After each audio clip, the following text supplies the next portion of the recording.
કેમ છો? मजामा। इतवार की बोलती छोटी कहानियों में आपका स्वागत है।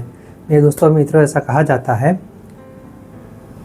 कि कोई व्यक्ति आपको कोई वस्तु देता है, कोई चीज़ देता है, और अगर आप उसे स्वीकार ना करो तो वो उसी के पास रहता है। ऐसे किसी बात को कहानी के रूप में बड़ी अच्छी तरीके से लिखा गया है। आज का जो कहानी है उसका नाम है अपमान का उपहार।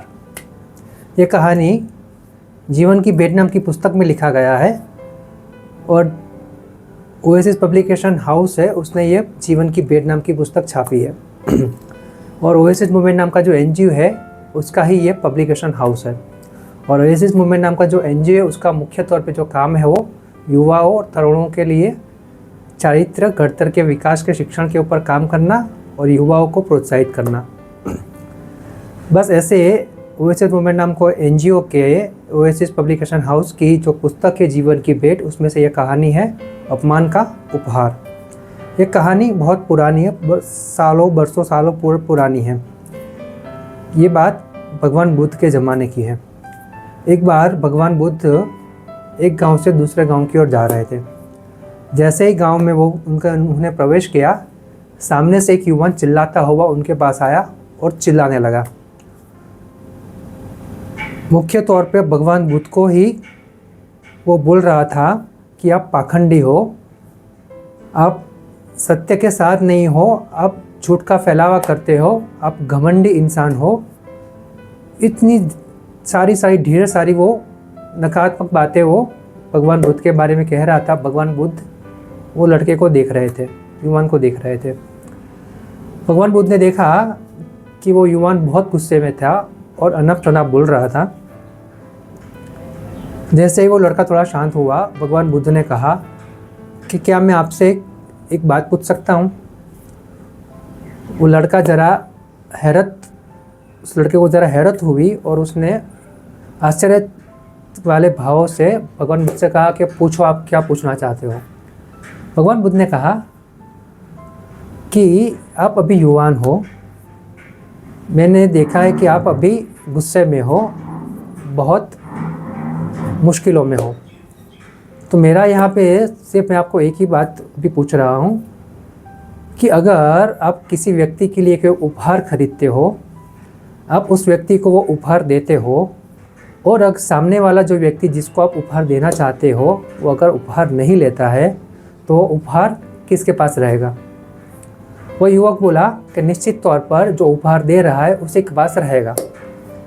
तो बस मेरे दोस्त, मैं यही समझाना चाहता हूँ कि तुम अभी जो मुझे गालियाँ दे रहे थे, मेरा अपमान कर रहे थे, कुछ भी बोल रहे थे, लेकिन मैंने उसको स्वीकार ही नहीं किया है। अगर मैं स्वीकार नहीं करता हूँ तो वो आपके पास ही रहने वाला है।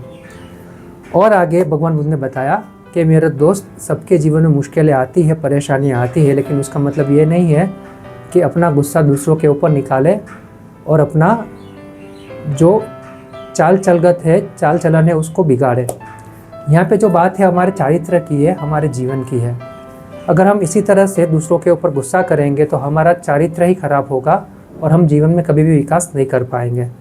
तो मेरे दोस्त, मैं तुमको यही समझा रहा हूँ, आपको यही समझा रहा हूँ कि गुस्सा आए तो गुस्से को नियंत्रण करना सीखे।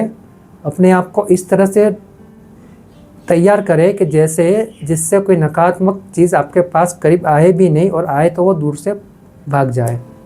इसके लिए थोड़ी मेहनत करनी पड़ेगी, लेकिन हो जाएगा। ये सब बातें सुन के वो युवान को हैरत हुई, उसके चेहरे पे मुस्कान आई और भगवान बुद्ध के उसने पैर छुए। भगवान बुद्ध ने बस उसको भी अपने गले लगाया और बोला कि जीवन बहुत अमूल्य है, इस जीवन में बहुत कुछ करना है, तो बस अपना लक्ष्य तय करो, सही और जो सच्चा है वो रास्ता चुनो, उसके ऊपर चलो, तो आपको सफलता संतोष के साथ ज़रूर मिलेगी। तो बस इतना सा ध्यान रखो, गुस्से आए तो गुस्सा को नियंत्रण में करो, क्योंकि गुस्सा करके आप खुद को ही बर्बाद कर रहे हो, सामने वाले को इससे कोई फ़र्क नहीं पड़ता है। तो बस मेरे मित्रों, ये कहानी यहाँ पे ख़त्म होती है। ये कहानी अपमान का उपहार वो हमें बहुत सारी सीख दे जाती है। मेरे मित्रों, जैसे हमारे जीवन में हम कभी कुछ काम करने का प्रयास करते हैं, कार्य करते हैं, और हमें उसमें बदनामी मिलती है, हमारे बारे में लोग बुरा बोलते हैं। हमें पता है कि हमने काम अच्छा किया है, फिर भी लोग अनाप शनाप बोलते रहते हैं। तो बस मेरे मित्र, बात यहाँ पे इतनी सी है, अगर हमें लगता है कि हमने सही और सच्चा किया है, हमारे अंदर कोई खोट नहीं है, हमारी नीयत साफ़ है, तो हमें किसी भी व्यक्ति के बात का बुरा नहीं मानना है। अगर वो जो बोल रहा है वो अगर हम सुनेंगे ही नहीं, अगर सुनेंगे फिर भी उसको अपनाएंगे नहीं, तो वो चीज़ उसी के पास रहने वाली है, वो सब शब्द उसके पास रहने वाला है। तो हमें उसके लिए चिंता करने की ज़रूरत नहीं है। बस इतना सा छोटा सा एक बदलाव अगर हम हमारे जीवन में ला पाए, तो हम हमारे जीवन को और ज़्यादा बेहतर बना सकते हैं, और एक लक्ष्य प्राप्ति करने का जो सफ़र है उसको हम अच्छी तरीके से संतोषपूर्वक पार कर सकते हैं। इतना तो हम कर ही सकते हैं।